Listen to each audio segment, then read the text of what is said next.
Schistosoma species are responsible for infection in different parts of the world. These species are usually found where the fast intermediate host or the snail is present in that particular area. Worldwide, the species are distributed in different endemic regions, and more than 150 million people are affected. The species depends on the specific snail host. Schistosoma hematobium usually seen in the Africa and Middle East, whereas the Schistosoma mansoni it is seen in the Africa and Latin America like Brazil, Peru, in that area. And Schistosoma japonicum it usually only seen in Asia, and this depends on the presence of the specific snail host. Now let us discuss about the pathogenesis of Schistosoma hematobium. What are the changes that occur due to the infection of Schistosoma hematobium? The clinical features or the pathologic findings are due to the presence of eggs in different organs of the body. As this is a blood flux and the cercaria travel through the blood stream and it settle down in different organs of the body, and after maturation they lay eggs, and this is the eggs these are the eggs which give rise to different pathological conditions. We know that the cercaria gets maturated in the liver, so eggs may be deposited in the liver, spleen, wall of the bladder and wall of the gut depending on different species.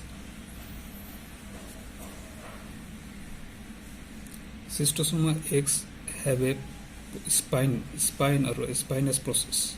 That means every egg has a terminal or lateral spine, and due to the presence of this spine and also the proteolytic enzymes and the presence of antigen on the eggs, there is inflammatory reaction in the host, and the presence of egg in the liver as a foreign body gives rise to chronic inflammation, and there will be formation of granuloma. You know that granuloma is the feature of chronic inflammation, where there is chronic friction or mechanical process occurs for a long time. There is formation of granuloma, and eggs in the liver may give rise to granuloma, and subsequently there will be fibrosis, and as a result there will be portal hypertension. And a striking feature of the infection of schistosoma in the liver is that the hepatocytes are not affected. The liver function test will be normal, but there will be formation of granuloma. The portal hypertension then subsequently gives rise to splenomegaly,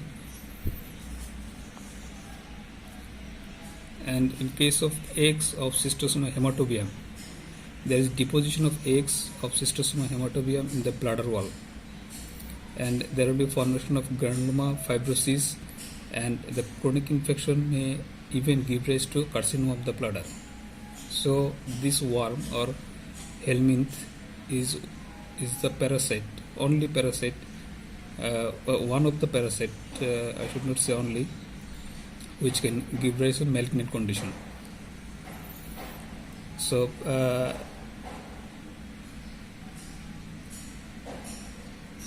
the pathological process for the other schistosomes like Schistosoma mansoni and japonicum will vary slightly from the Schistosoma hematobium due to their location in different venous plexuses.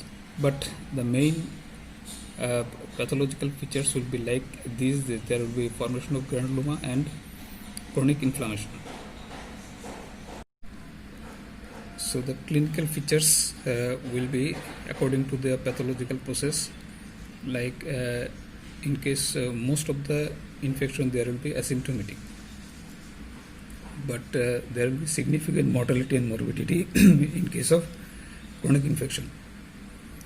In the acute stage, there will be itching or dermatitis or pruritus, or there will be formation of papule at the site where the Cercaria penetrates the skin, and this usually occurs due to the immediate hypersensitivity reaction, and this may be followed by fever and diarrhea, lymphadenopathy, and hepatosplenomegaly.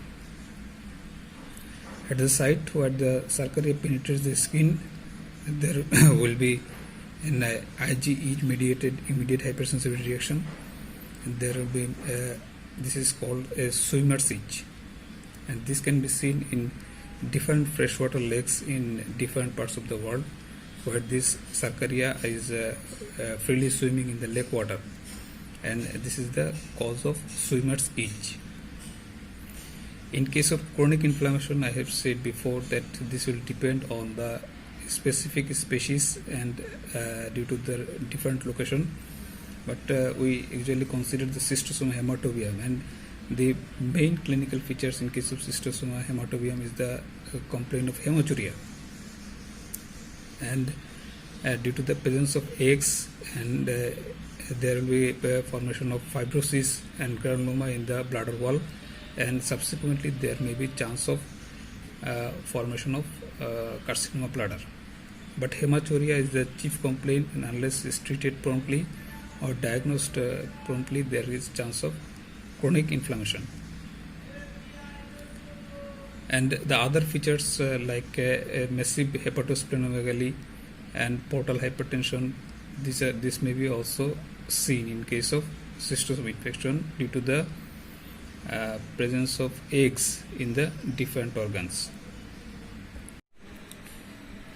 So in the laboratory diagnosis process, it depends, the confirmatory diagnosis depends on the finding of the characteristic eggs in the feces or urine.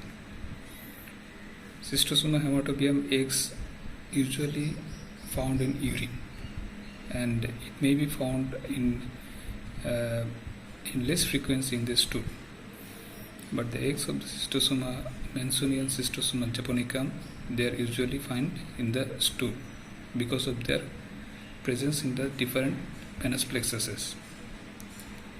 There are characteristic features in case of the eggs of Schistosoma.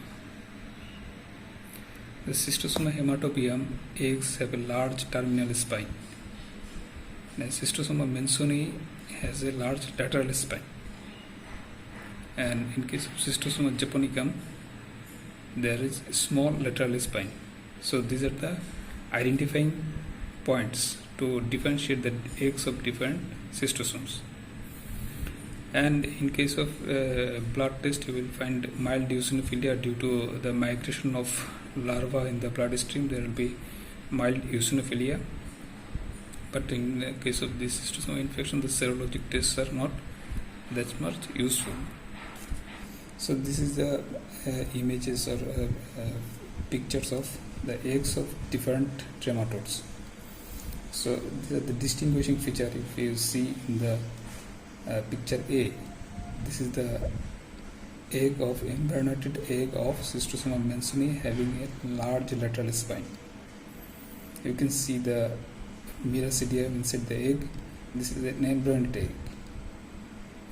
In the image B, you can see this is the egg of Schistosoma hematobia because there is a terminal spine. There is a spine, large spine at one pole. This is the egg of Schistosoma hematobia. And in case of C and D, these are the operculated egg. C is the egg of Crunorchis sinensis with opercula, and D is the egg of Paragonimus westermanni having an opercula. So the differences of different eggs of trematodes.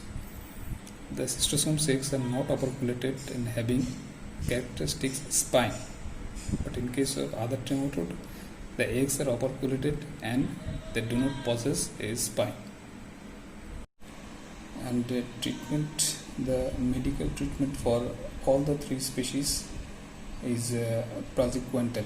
This is very effective in the first stage of infection.